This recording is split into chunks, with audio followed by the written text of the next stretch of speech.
Day one 2005 में जब ये इमेजेस बाज़ार का आइडिया आया था, ये जो वेबसाइट है, इस पे काम शुरू हुआ। 1 साल तक दिन रात इसके ऊपर काम चलता रहा। और 1 साल बाद में 2006 में जब इसको लॉन्च किया तो it was a complete disaster, it was a failure. मैं रोज़ की तरह वॉलीबॉल खेला अपने फ्रेंड्स के साथ में। उसके बाद में मेरा एक रूटीन था कि मैं और मेरा एक friend, one of my childhood friends, हम दोनों रात को वॉक करते थे 11 बजे। तो मैंने उससे पूछा, मैंने कहा यार एक बात बता, चक्कर क्या है? मैंने तुझे इतनी बार देखा है कि तेरी लाइफ के अंदर इतनी मेजर प्रॉब्लम्स आ जाती हैं, लेकिन अगले दिन तू फिर नॉर्मल हो जाता है।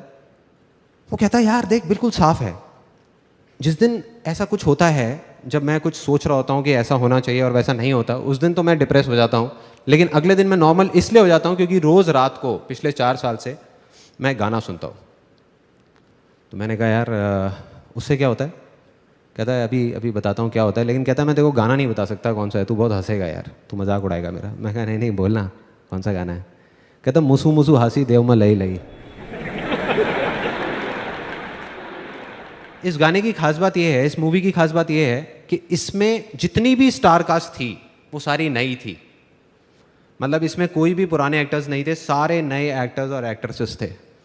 तो कहता है मैं जब भी इस गाने को सुनता हूँ तो मैं अपनी आंखें बंद कर लेता हूँ और अपने आगे ना एक सिचुएशन को इमेजिन करता हूँ कि हम एक मूवी थिएटर में बैठे हैं, मेरे फैमिली मेम्बर्स मेरे साथ में हैं, मेरे फ्रेंड्स मेरे साथ में हैं, तू है, मैं हूँ, हम सब लोग हैं, और उस बड़ी स्क्रीन पे मैं हूँ।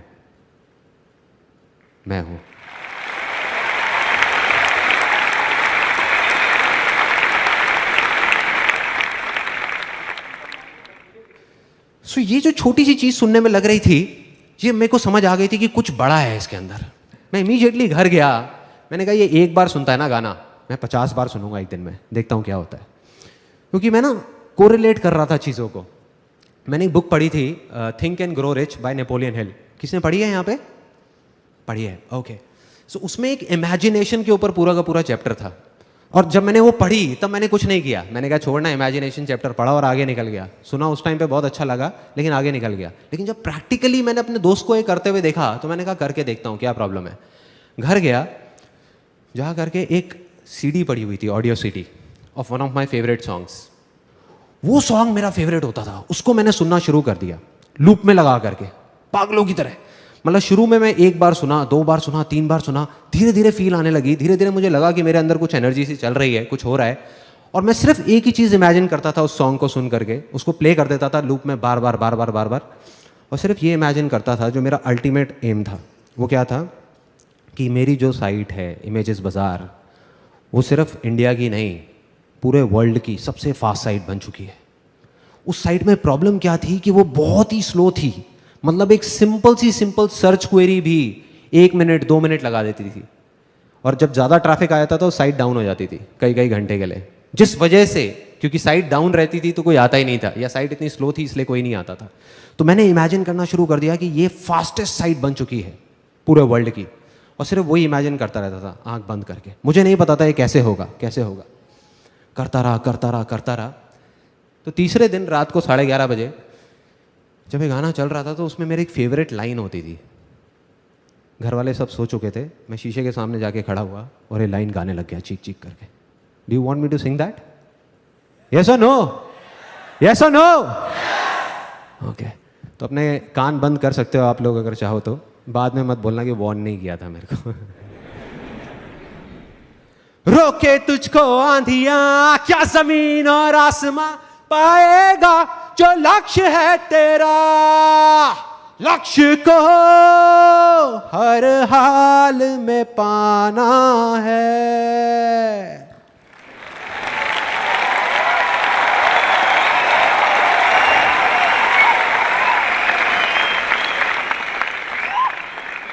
बड़ी अजीब सी लगेंगी ये बातें सुनने में, लेकिन मेरे को पता नहीं ऐसी अजीब चीज़ों में बहुत मज़ा आता है। तो ये जब किया, उधर से बाहर से मेरी मदर की आवाज़ आई, संदीप बेटे तुम अकेले नहीं रहते इस घर में।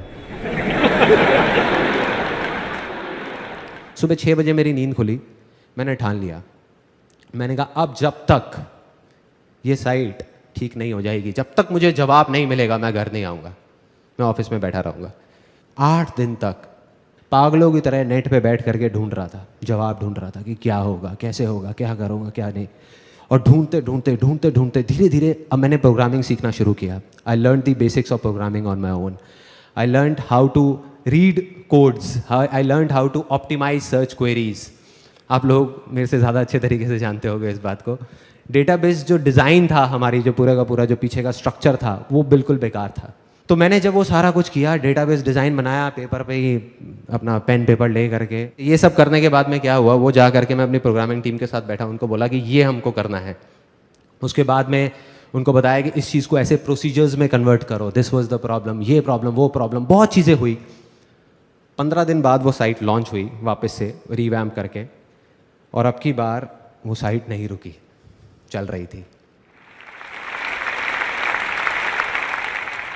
तो वो जो चीज़ 2 मिनट लग रही थी, 1 मिनट लग रहा था, it came down to 1 second, 2 second, मतलब सारी प्रॉब्लम सॉल्व। और जैसे ये चीज़ हुई, उसके 1 महीने के अंदर अंदर, ज़्यादा टाइम नहीं लगा, ट्रैफिक आ गया साइट के ऊपर, लोग आने शुरू हो गए, सेल्स होनी शुरू हो गई, सब कुछ ठीक हो गया, सारी प्रॉब्लम जैसे कभी थी ही नहीं ऐसा लगने लग गया।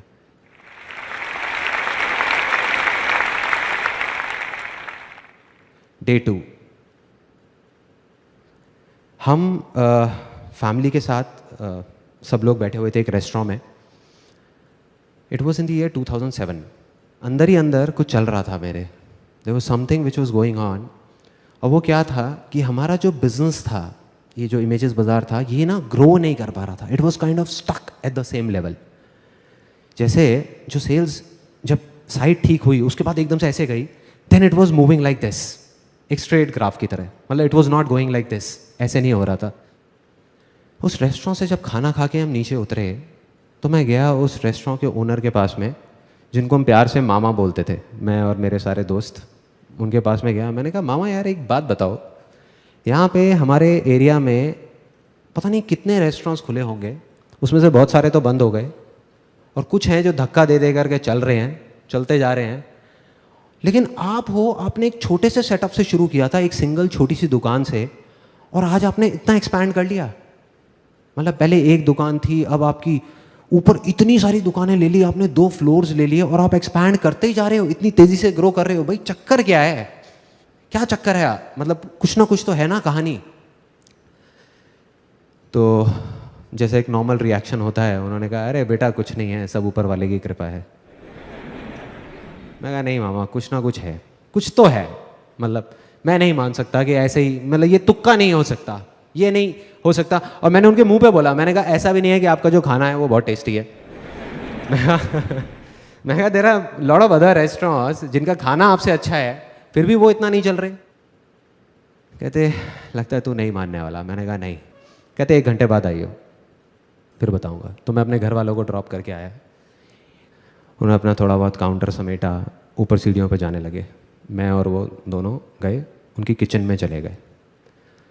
फिर उन्होंने जा करके अपने आदमियों से बोला, जो भी वहाँ पे किचन में काम कर रहे थे, हाँ भाई हो गया सबका, चलो समेटो। फिर 3 लोग, उन्होंने 3 बड़े बड़े भगोने उठाए, पतीले होते हैं भगोने, बड़े बड़े बोल। उसमें एक में दाल मखनी थी, एक में ग्रेवी थी, एक में थोड़ा डार्क से कलर की ग्रेवी थी। वो उठाए और बाहर निकल गए, वहाँ से नीचे सीढ़ियों पे जाने लग गए, नीचे उतरने लग गए। नीचे गए, सड़क पे चले गए, मैं भी पीछे पीछे। मैंने कहा देखता हूँ भाई क्या चक्कर है, क्या कहानी है। सड़क पे जा करके उन्होंने तीनों ने वो ले जा करके नाली में डाल दिया। मेरे को समझ नहीं आया, मेरे को अभी भी क्लियर नहीं हुआ। मैंने कहा ये क्या है मामा, ये इससे आपकी सक्सेस का क्या कनेक्शन है? तो उन्होंने एक ऐसी लाइन बोली कि मैं हिल गया, कि मैं हर रोज अपनी तसल्ली के लिए अपने पैसे को नाली में बहा देता हूं। उन्होंने बोला और वहां से चले गए। मैं वहीं खड़ा रह गया, मैं सोच रहा था। मैंने कहा इसका क्या मतलब है। मैं घर गया, नींद नहीं आ रही थी, सोचता रहा, दिमाग चल रहा था। मैंने कहा इसको ब्रेक कर करके समझना पड़ेगा, एक बार में पूरा समझ नहीं आएगा।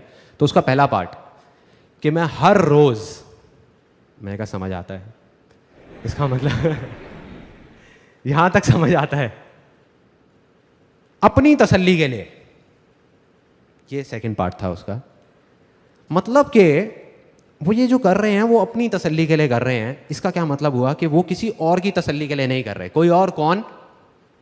मैं, जो उनके रेस्टोरेंट में खाना खाने जाता हूँ, या मेरे जैसे और बहुत सारे लोग, मतलब कि उनके कस्टमर्स। यहाँ पे बात कर रहे हैं सेल्फ सेटिस्फैक्शन की, ये अपनी तसल्ली की बात कर रहे हैं, कस्टमर सेटिस्फैक्शन की बात नहीं कर रहे। और मुझे धीरे धीरे समझ आने लगा हमारी प्रॉब्लम, कि हमारी प्रॉब्लम क्या है, इमेजेस बाजार की प्रॉब्लम क्या है, कि हम कस्टमर सेटिस्फैक्शन पे जा करके रुक गए हैं, अटक गए हैं। कस्टमर सेटिस्फाइड हो गया, शांति से बैठ जाओ ना।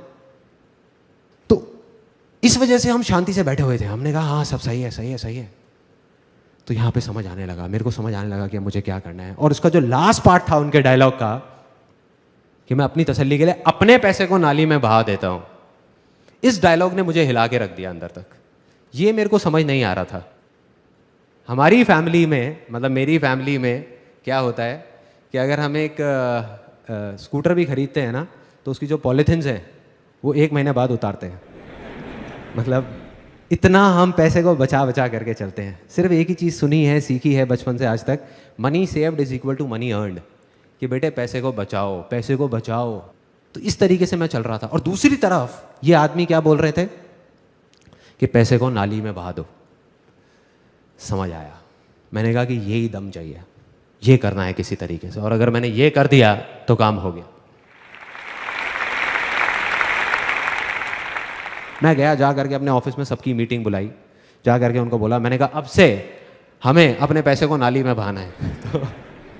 तो सब मेरी शक्ल देख रहे बैठ करके, कहते ये क्या बोल रहे हैं। मैं कहा ओ सॉरी, मैं समझाता हूँ कि हमें क्या करना है। हमें अब से अपने सेटिस्फैक्शन के बारे में सोचना है। तुम्हारा सेटिस्फैक्शन, मेरा सेटिस्फैक्शन, हमारा सेटिस्फैक्शन। एक दिन में हम अगर 100 इमेजेस भी शूट कर सकते होंगे तो हम सिर्फ 25-30 इमेजेस करेंगे। लेकिन वो 25-30 इमेजेस ऐसी होनी चाहिए कि आंखें फट जाएं देख करके, तुम्हारी भी और मेरी भी। तुम सिर्फ ये बताओ कि तुम्हें किस तरह का शूट करने में मजा आएगा, ऐसा क्या होना चाहिए कि तुम्हें मजा आए। छोड़ो क्लाइंट को, छोड़ो मुझे, पैसा कितना भी लग जाए, बह जाए, कोई टेंशन नहीं है। कहते सबसे पहले हमको फोटोग्राफी इक्विपमेंट्स जो हैं वो नए लेने होंगे। अभी हम इंडियन यूज़ कर रहे हैं ज़्यादातर, लाइट्स और ये वो सारी चीज़ें। कहते वो अगर हम इंटरनेशनल ले लेते हैं जो बहुत एक्सपेंसिव है तो हमारी क्वालिटी बढ़ सकती है। मैंने कहा ले लो, डन। मैंने कहा कल ही लो, परसों तक भी नहीं रुकेंगे। वो हो गया। मैंने कहा और क्या कर सकते हैं। कहते और हम जो लोकेशंस हायर करते हैं अपने शूट के लिए, वो अभी हमारा एक बजट है 5-7 हज़ार रुपये का, अगर हम उसको बढ़ा देते हैं। मैंने कहा कितना बढ़ाना है। कहते 20-25 हज़ार रुपये में बहुत अच्छी लोकेशन आ सकती है। मैंने कहा करो। मैंने कहा इंडिया से हम फॉरेन में मॉडल्स लेकर के जाएंगे, वहाँ जा करके शूट करेंगे, करो। ऐसे हर चीज़ का बजट बढ़ा दिया। एक्साइटमेंट किस लेवल पे था, I can't express it in words. उस टाइम पूरी की पूरी टीम का, सबको इतना मज़ा आ रहा था। रोज़ एक ऐसा शूट निकल के आ रहा था जो पहले वाले से लाख गुना बेटर था। 2 महीने बाद पूरी की पूरी ये नई कलेक्शन हमने लॉन्च करी अपनी साइट पे, and you won't believe it, उसके 1 महीने के अंदर अंदर हमारी साइट पे, जब मैंने पीछे एनालिटिक्स से देखा, ट्रैफिक 10 गुना बढ़ गया, 10 टाइम्स इन 1 मंथ। इमेजेस बाजार became a success. Day 3, दिमाग मेरा बन चुका था एक एंटरप्रेन्योर का। एंटरप्रेन्योर, बिल्कुल एक एंटरप्रेन्योर की तरह सोच रहा था कि ये जो हमारा बिजनेस है इमेजेस बाजार, चाहे कितना भी अच्छा हो, बट हम एक नीश सेगमेंट में ऑपरेट कर रहे हैं। So there is a limit to where we can grow. साल का अब हम 30-40% से ग्रो कर सकते हैं, बट अगर हम एक्सपोनेंशियल ग्रोथ की बात करें तो वो नहीं हो सकता। अगर मैं ये चाहूँ कि इसकी रेवेन्यूज़ को यहाँ से बढ़ा करके 10,000 करोड़ कर दूँ तो नहीं हो सकता।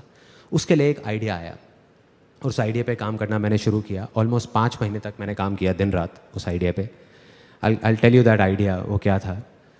It was very simple. Air purifiers, India में हर घर में आज की डेट में एक वाटर प्यूरीफायर है, बट एयर प्यूरीफायर का किसी ने नाम तक नहीं सुना है। On the other hand, penetration rate of air purifiers in countries like North America is more than 30%. In Japan, it's more than 17%, and it's growing like anything in all over the world. India में अभी तक एक भी ऐसा brand नहीं है, या ये कह लो कि ब्रांड रिकॉल नहीं है किसी भी ब्रांड की। So the plan was ready, business plan was ready, market research हो चुका था, marketing strategy was ready, investors were ready, and I was 110% sure कि आने वाले 10 साल के अंदर अंदर it's going to be $1 billion company in terms of valuation. दिमाग ऐसे सोच रहा था, दिल कह रहा था कि मैंने अपने आप से एक कमिटमेंट किया था जब ये कंपनी शुरू भी नहीं हुई थी इमेजेस बाजार। उससे काफ़ी साल पहले, जब मैं अराउंड 22-23 साल का था, कि अगर मैं ज़िंदगी में कभी कुछ बन गया, तब मैंने और बहुत सारे काम किए थे, बहुत प्रॉब्लम्स आ रही थी, फैमिली की कंडीशंस काफ़ी ख़राब थी, तो मैंने कहा था अपने आप से कि अगर मैं कभी कुछ बन गया ज़िंदगी में, तो मैं अपने तक नहीं रखूँगा उन सारे एक्सपीरियंसेस को, शेयर करूँगा पूरी दुनिया के साथ, वैसे लोगों के साथ जो मेरी तरह ही कुछ करना चाहते हैं। 2:30 बजे रात के, it was again a turning point of my life. वो बिजनेस प्लान को मैंने फाड़ा, मार्केटिंग स्ट्रैटेजीज़ की पूरी फाइल बनी हुई थी उसको फाड़ा, जो इन्वेस्टर्स के सारे डॉक्यूमेंट्स थे सबको फाड़ा, ले जा करके डस्टबिन में डाला, अपना हैंडी कैम ऑन किया, मतलब मैंने अपने दिल की सुनी, दिमाग की नहीं। उस टाइम पे हैंडी कैम ऑन किया और जो मन में चल रहा था वो रिकॉर्ड कर दिया कि अब मैं ये करने वाला हूँ, वो करने वाला हूँ, मैं ये करूँगा, वो करूँगा। अगले दिन उसको एडिट करके यूट्यूब पे डाल दिया उस वीडियो को, और ऐड निकाल दी न्यूज़पेपर में, free life changing seminar by Sandeep Maheshwari. और एक ऐसी चीज़ करी जिसका मुझे कुछ नहीं पता था क्या होने वाला है, मन में डर था, बहुत कुछ था, लेकिन मैंने सिर्फ अपने दिल की सुनी, क्योंकि पूरी ज़िंदगी मैंने यही किया था। तो मैंने कहा अब मैं अपने दिमाग की नहीं सुनने वाला। और उसको करना शुरू किया। शुरू में बहुत छोटे लेवल पे, ऑफिस में ही एक छोटी सी जगह बना ली, वहाँ पे सिर्फ 20-25 लोग आते थे। मतलब कुछ था, मुझे नहीं पता था इसको करके क्या होने वाला है, पागलपन था, बेवकूफ़ी थी। ऑफिस में भी सब सोच रहे थे क्या हो रहा है, क्यों हो रहा है, घर वाले कह रहे थे क्या कर रहा है, क्यों कर रहा है, फ्री के सेमिनार्स, क्या फंडा है यार, और open to anybody and everybody, कोई भी आए, कहीं से भी आए। पहले 25 लोग आए, धीरे धीरे वर्ड ऑफ माउथ स्प्रेड हुआ, उसके बाद में 30-40 लोग आने लगे हर हफ्ते, 50 लोग आए, 100 लोग आए। उसके बाद में जगह कम पड़ने लग गई, तो हमने एक ऑडिटोरियम हायर करना शुरू कर दिया दिल्ली में। वहाँ पे हर हफ्ते के 400-500 लोग आते थे। उसके बाद में finally 20th October I conducted my last life changing seminar. और मुझे वो मोमेंट याद है जब पूरा स्टेडियम भरा हुआ था और मैं वहीं साइड में खड़े होकर के देख रहा था। It was kind of unbelievable for me. मुझे समझ नहीं आ रहा था ये हो क्या रहा है, कहाँ कहाँ से लोग आ रहे हैं, कौन कौन है, मैं किसी को जानता नहीं, पहचानता नहीं। और जब मैं वहाँ से नीचे उतरा तो लाइफ में पहली बार मैं रोया था। मेरे साथ में और हज़ारों लोग उस स्टेडियम में बैठे थे। कुछ ऐसा हुआ था उस दिन जो मैं अभी एक्सप्रेस नहीं कर सकता, मैं एक्सप्लेन नहीं कर सकता क्या था वो वर्ड्स में। लेकिन फिर भी अगर मैं कोशिश करूं एक्सप्रेस करने की, वो कुछ ऐसी है फीलिंग कि अगर अभी आप मुझे ऑप्शन दो कि या तो ये 10 प्राइवेट जेट हैं, ये मैं रख सकता हूं, या ये जो मेरी फीलिंग है, जो मैं अभी फील कर रहा हूं, या जो मैंने तब फील किया, ये सब करके जो मैं कर रहा हूं, इन दोनों में से किसी एक चीज को मैं रख सकता हूं और दूसरे को मुझे बस हटाना होगा, तो मैं एक सेकंड भी नहीं लगाऊंगा, आग लगा दूंगा 10 के 10 प्राइवेट जेट्स में। यह है मेरे लिए सक्सेस आज के टाइम में। क्योंकि ना मुझे अब जाकर के असली सक्सेस जो है उसका मतलब समझ आ गया है। वो ये नहीं है कि हम कुछ चीजें इकट्ठी करने के लिए, जैसे प्रॉपर्टी, कार, बैंक बैलेंस, कुछ चीज़ें इकट्ठी करने के लिए ज़िंदगी भर बस भागते रहें, और जो चीज़ें हमारे पास नहीं हैं उसको सोच सोच करके हम बस रोते रहें। ये नहीं है सक्सेस, ये सिर्फ एक ढोंग है, दिखावा है और कुछ नहीं है। असली सक्सेस है जो मैंने फील करी है, जब आप कुछ ऐसा कर जाओ कि अपनी हर चीज़ गंवाने के बाद भी, हर चीज़, आप हंसते हंसते मर सको। वो है असली success. That is success for me.